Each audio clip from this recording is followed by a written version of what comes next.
how to lose weight when nothing else works, plus online dating tips, everything you wanted to ask about sex but didn't. Now you can ask Dr. Leah, sexual health expert and associate professor in the Department of Health and Human Performance. Here she is, Dr. Leah. Thanks, Derek. Great to be here today with all of you. I'm Dr. Leah Janine. We're here to answer your questions about sex and relationships. We have a lot of the latest research and a little common sense. Plus today we have a natural healthcare expert and author here to give us her best tips on maintaining an optimal sex life, but that's later. For now, let's get right to our first question. Let's do it. Dr. Leah, a woman asks, any tips for enjoying the single life? Well, you asked the right girl. I think I enjoyed single life so much that people were probably surprised that I would ever settle down and be in a relationship. I mean, I was a wild one, made lots of friends, jumping on random boats, things that are not appropriate as a married person. So I would suggest picking a goal that you've always wanted to do. I made it my goal to see all 7 wonders of the world. And a lot of that I had to travel the world solo, but it was great. So don't just focus on the grass is greener. Don't just focus on the negatives of being single. Really focus on the positive. I think the greatest part of being single is that you can be really selfish. Several studies have linked solitude to benefits such as increased sense of freedom and higher levels of creativity and intimacy. I'd ask yourself, are you concerned about being alone or are you lonely? There is a difference. And if you're the type of person who values their solitude, enjoy it. It doesn't mean that you're antisocial or loveless. Very nice. We learned something about you today, the wild Dr. Leah. I kind of was. Well, definitely not concerned about being alone or lonely. No. Dr. Leah, do you have any tips for meeting people? Well, spend time with your friends doing things you enjoy. Also, be brave and do things on your own. Think about where you would like to go on a date and then take yourself there. I mean, I met far more friends as a single person than a married one.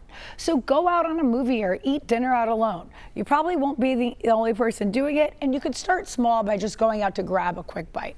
Plus, exercise. It's great for you and getting you in a good mood, and it releases endorphins that will make you feel better and happier at your gym. Plus, your gym is a great place to start feeling comfortable alone because typically everyone else is there by themselves. I also recommend volunteering. It's a great way to expand your interest and also be around other people, but with space if you need it. Plus, it's gratifying to be able to help others. If you're comparing your social life to others, stop it, right? It's not how many friends you have or the number of dates you go on, but what works to make you feel comfortable. Plus, social media can be very dangerous in this regard. People are always posting happy social pictures. I'm one of those. I'm not going to post boring pictures of me working in the lab, right? But I spend a lot of days there. And finally, think about what you're grateful for in life. Research shows that gratefulness can enhance feelings of happiness and hopefulness. Well, I'm grateful I work with you, Dr. Leah. Well, thank you. I feel the same way. Thank you. Dr. Leah, a man says, when I'm using my fingers a lot during foreplay with my girlfriend, my hands get tired. Are there any exercises or anything I can do to get better? Let's help this guy out. Switch hands. No, I'm just kidding. Perfect. I mean, that's one way, right? No, I think using toys is really the best way to alleviate this problem. There are exercises that you can do to strengthen your fingers, like holding a softball in your palm and squeezing it as hard as you can. Hold it for a few seconds and then release it. Another one is called the pitch strengthener, where you pitch a soft foam ball between the tips of your fingers and thumb. There's another exercise where you just try placing your hand flat with your palm on a table, gently lifting one finger at a time and then lowering it. But typically these are things that people ask me when they're trying to improve grip strength. So I'm not exactly sure how that would translate into the bedroom, but it does give you stronger hands. Well, I think I've got strong hands, so I think I'm good. But outside of exercises, what can they do? Well, another option is to get a finger vibrator. There are many kinds out there, but there are 2 to consider. There is one called the B1 finger. This is a small vibrator that fits between 2 of your fingers, and it's kind of like having an extra finger. Another vibrator to consider is the octopus digit vibrator. It's only 3.5 inches long, and it may not look like much, but it adds a lot of vibration patterns and speeds. A woman says, I recently started the pill. Now I can't stop gaining weight. What can I do? Some women do gain a little weight after starting the pill, but it's rare and it's often temporary due to fluid retention. Studies have concluded that there's no evidence that birth control pills cause fat gain in women, and if it does, it usually goes away in a couple months. It could also be due to the type of birth control that you're on. There are two types: combination pills, which contain estrogen and progestin, and progestin-only pills. Most use the same type of estrogen, but in different doses. But each brand may differ, and a type of progesterone may also be in different doses. Progestins can increase your appetite, while high levels of estrogen tend to increase fluid retention. However, changes to today's pills have really addressed this. You could always talk to your healthcare provider and see if another type or brand will help. Dr. Leah, outside of switching pills, what could they do to lose weight? Well, diet and exercise, everyone wants a secret pill there. But like I say, if there were a secret pill, then we'd all be taking it. But really the thing that people underestimate is protein. Protein is really important because it increases satiety, meaning I'm going to feel fuller faster, so I'm less likely to eat. I mean, think about it. People aren't binge eating on tuna fish, right? You're binge eating on potato chips, right? So that's one. And the other great thing about protein is it has a higher thermic effect of food, which basically means your body burns some calories that you eat trying to utilize that, right? So your body's going to burn far fewer calories in fat and then carbohydrates, and then even more calories in protein utilizing it. So protein's really great all around and helps you build muscle. Dr. That's great advice about the protein, but too much protein, if the body doesn't use it, it will be stored as fat. Is that correct? Well, that is a huge debate within the exercise physiology community. There are some research that showed when you overfed people protein, they did gain muscle. All the research shows that. They did gain muscle, but then some of them showed a little bit of fat gain as well. However, that group of population was not specific to exercisers. A colleague of mine did a great research project and he overfed people a ton of protein, and he only found increases in muscle mass, not actually increases in fat mass. But it's really important to say that that was one study, and I know a lot of people that were recruited for it, and they were all heavy exercisers. Other things were, it was self-reported on the amount of calories that they ate. So people might have been eating a little bit less of everything else when they were increasing their protein. Okay, thank you. Still to come on Sex Talk. Sex and endometriosis. Menopause moments. Low libido treatments. Online dating tips.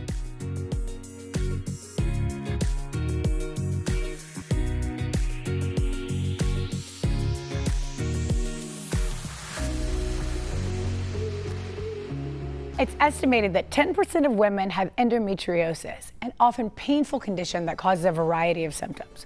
While it's a chronic condition, there are some solutions. Sexual intimacy can pose significant challenges for individuals with endometriosis due to various reasons like pelvic pain, dyspareunia, anxiety, and depression. While the science of endometriosis and its impact on sexual health is an area of ongoing research, there are some solutions to relieve symptoms.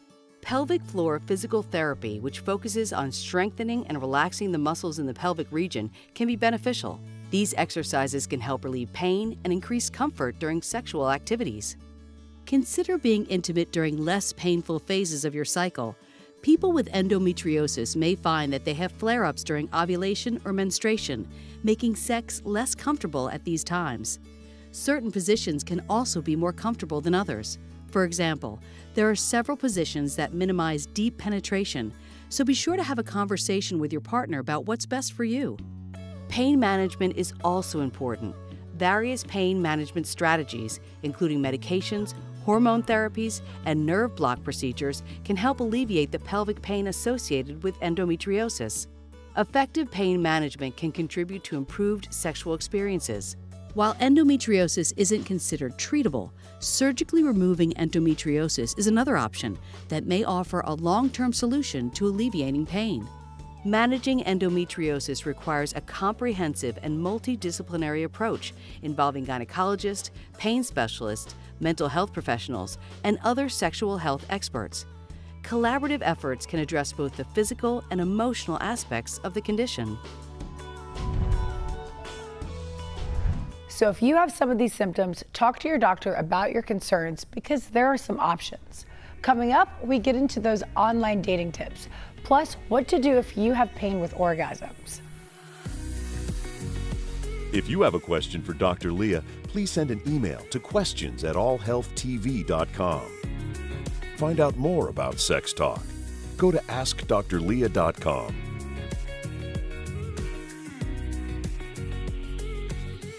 Welcome back to Sex Talk. Today we have author and broadcaster of Menopause Moments. She's sometimes referred to as the pioneer of the natural menopause movement. Marianne Stewart, thank you so much for joining us. Thank you for having me. So let's recap and talk about what's going on in our body when we have low libido and what do we do to correct it? Okay, well, it's a really big subject and we're not really talking about it for the most part because it's embarrassing. And even to our best friends, what happens over time, low levels of nutrients send us into economy mode. But the other part of it is that as we get older, our ovaries wind down and you're left with empty estrogen receptor sites. And as a result of that, everything just falls away. So you have lower energy, low mood, you're not sleeping very well and maybe feeling anxious and you're not feeling very sexy. A lot of women put weight on as well as they get older and that doesn't make them feel desirable. And sometimes there are other things going on in the body. Maybe there's something wrong with their thyroid, maybe apart from nutritional deficiencies, they may have UTIs. There's all sorts of different things that go on that don't make you feel very sexy. So it's learning how to meet your needs, having this wonderful midlife refuel that can actually help you to feel like the best version of yourself again. And instead of feeling switched off below the waist, you can feel like your normal sexy self. All right, so let's talk about some of those nutritional deficiencies. What are some of your suggestions for either detecting and correcting them? Well, Mother Nature in her wisdom actually helps us by giving us the roadmap. So, for example, if you've got red patches at the side of your nose, it could be to do with low levels of B vitamins, or cracking at the corners of your mouth, or sore tongue can be B vitamins or iron. Essential fatty acids can make your skin dry, lack of them, or even give you pimples on your upper arms and thighs.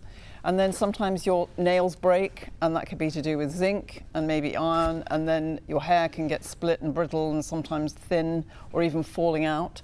And that's associated with all sorts of nutritional deficiencies as well. So detecting them is the first part, but then obviously correcting them. And that's the important thing, to actually make sure, and it's not taking a magic pill.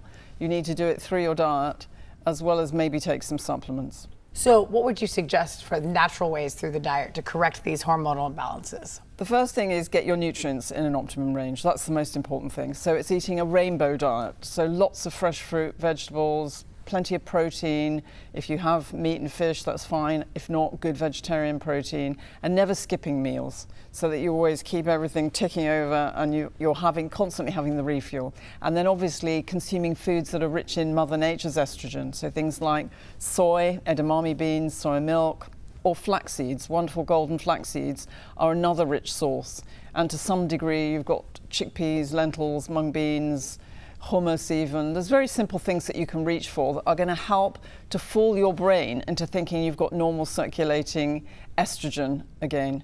And that's really important because the molecule of Mother Nature's estrogen is so similar to the estradiol you had before menopause. So instead of thinking the receptor sites are empty and the brain going into overdrive trying to kickstart the ovaries back into function, it just thinks everything's fine again and the factory lights go on and then you get back into having normal everything. So you can get sexy again, you can get juicy again, and you get your energy back, and it's a really good news story. So those are the two key things. Obviously keeping active, keeping your pelvic floor active as well as doing your exercises, making sure you do those lovely pelvic floor exercises that you can do just sitting down at your desk or while you're waiting for a bus or driving your car or whatever it is, to keep the pelvic floor toned, because obviously that supports everything that's going on and that has a lot to do with your libido as well. So all of those things are really important. Well, thank you so much for that, because I think it's really important. So men obviously have a lot of pharmaceuticals out there that can help with their sex drive, but most of the research is showing that we're really not seeing that we have that with women. So I think it's so great to see all these natural ways and ways that we could just change our diet. to help? There are some good herbs as well. There's Maca root that's been through lots of trials. Maca GO, for example, has been shown to help with libido, also helps with lots of other menopause symptoms. And then you've got things like St. John's wort and horny goatweed, of all things, that help too. So that it's, you're not on your own. If you know what you're doing and you follow the research, which most people aren't aware of, then you can actually navigate and get back to feeling like the best version of yourself. Absolutely, and I'm a big fan of Maca and horny goatweed. They're great for performance in the gym as well. It's great for energy, just all around positive. Yeah. Positive. Well, thank you so much for joining us, and we'll be back with more Sex Talk after this. Still ahead on Sex Talk. Symptoms of HPV. Online dating tips. When periods suddenly stop. Condoms and anal sex. Sex benefits of maca root.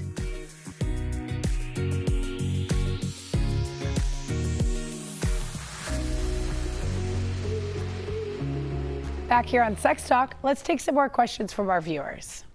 Excellent. A viewer asks, how do you know if you have HPV? Well, most women find out if they've got HPV when they get an abnormal pap smear test during a cervical exam. Many men who get HPV never have symptoms, and the infection can usually go away on its own. But if it doesn't, it can cause some warts and some cancers. Are there any tests for men? There is no currently approved test for HPV in men, so you should check your penis, scrotum, anus, and throat and mouth for anything unusual. However, some healthcare providers do offer anal pap tests for men who may be at a greater risk for anal cancer. If you have concerns or symptoms, you should see your doctor. Dr. Leah, a woman wants to know what causes a late period. I took a test and I'm not pregnant. Can I do anything to induce it? Well, she has to ask herself, has her period been regular up until now? The average is usually 28 days, but it can be between 23 and 35 days. There are some things besides pregnancy that can cause it to be late. Stress is a big one. It can affect the part of the brain that controls reproductive hormones that can cause ovulation and cause your period to stop. If it is stress, you need to find out what's causing it and learn how to manage it. Amenorrhea, which is common among athletes who train really tough, causes the body to release stress hormones and can cause missed or late periods. If you're on hormonal birth control, that can cause changes to when and if you have your period. Could anything else cause a late period? Some health problems can also affect your period. An underactive or overactive thyroid won't produce enough hormones that controls your body's metabolism. Diabetes, premature menopause, and Cushing syndromes can also cause these problems. Just kind of curious, Dr. Leah, is there any way to start a period? And if so, what are the ways to start your period? Well, sex can help bring on a woman's period, but only if the body's begun the process. An orgasm can contract your uterus and force some blood out. Some people believe that vitamin C can also start it. Ooh, the old vitamin C, the miracle vitamin. And how is that going to help? Well, it's thought that vitamin C elevates your estrogen levels and lowers your progesterone levels. In theory, this would cause the uterus to contract and break down the lining, which then leads to menstruation. The recommendation is 3,000 milligrams of vitamin C daily for 3 days leading up to it. But I have not actually seen any peer-reviewed studies that are showing that this works. If you have a question for Dr. Leah, please send an email to questions@allhealthtv.com. Find out more about Sex Talk. Go to askdrleah.com.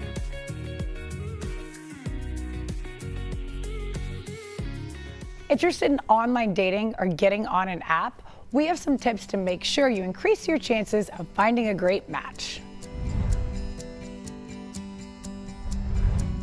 Looking for love in the digital age? Online dating has become a popular way to meet new people and potentially find a meaningful connection. But navigating the world of online dating can be overwhelming. Start by creating an appealing profile. Choose a clear and friendly profile picture that reflects your personality. Write a bio that highlights your interests and what you're looking for in a partner. Be authentic and avoid cliches. Engage in meaningful conversations. When starting a conversation, be respectful and show genuine interest. Ask open-ended questions to spark engaging discussions. And remember, it's okay to take it slow. Ask yourself, are you the one always initiating conversations? Find a middle ground and make sure communication is balanced. Take a moment to carefully consider what you're looking for and pay attention to someone's full profile. That means looking past a handsome photo and looking for shared interests and values that can help build a relationship. Ask your friends for help. They could be in the best position to give you honest feedback about your online dating approach. Have them look over your profile or help you take a new picture to update it. Before meeting someone in person, do some research. Check their social media profiles and arrange the first meeting in a public place. Trust your instincts and never hesitate to prioritize your safety. Try not to overthink rejection or slow responses. Be patient and be yourself. Online dating can be a unique opportunity to make a connection. Now let's take on some more questions. Here we go, Dr. Leah. A man says, my boyfriend wants to have anal sex without a condom, but I am worried. How risky is it?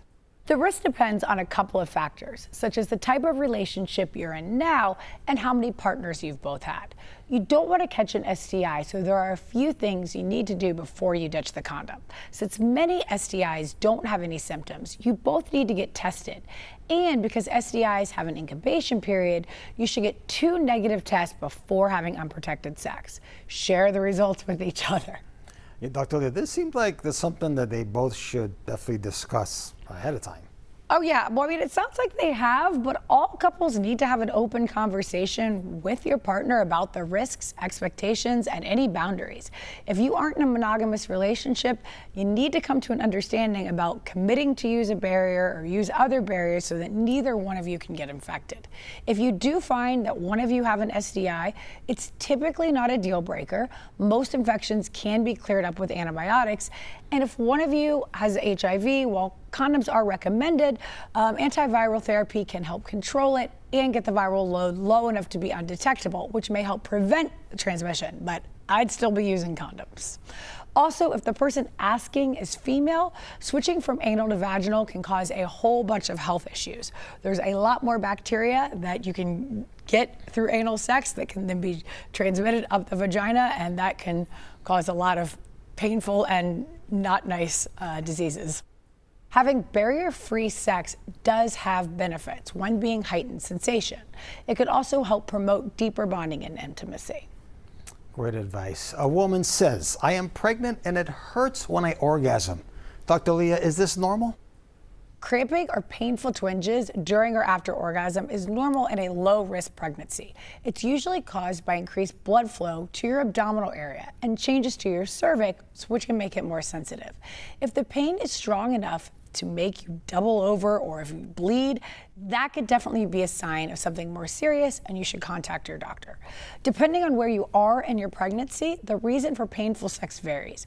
During the second trimester, changes in hormones and increased blood flow can cause the veins to enlarge, which could be the reason that you're experiencing some pain. A yeast infection can also cause burning and sensation during and after sex. If you're near term and your doctor says it's okay to have sex, the changes in your body, such as an enlarged uterus and your bones and ligaments shifting to make room for the baby, could be the cause of your discomfort and pain. If you're experiencing any other symptoms like fever, heavy bleeding, headaches, or pain during urination, along with the pain or cramps during sex, you should call your doctor right away. Yeah, definitely consult your doctor. When in doubt, it's always better to be safe than sorry. Heck yeah. Dr. Leah, a man wants to know, can Maca root increase the length of penis, and where can I buy this? That was me. Hey, well, sorry, it's just not true, right? Maca does have sexual health benefits. Maca can enhance sexual desire and improve erectile dysfunction. When I did the study, I found it to be very beneficial for men, but growing the penis is just not a benefit that you're going to get from Maca. I mean, it may also increase sperm count and improve fertility. In a study of rats, we actually found that it can increase testicular weight.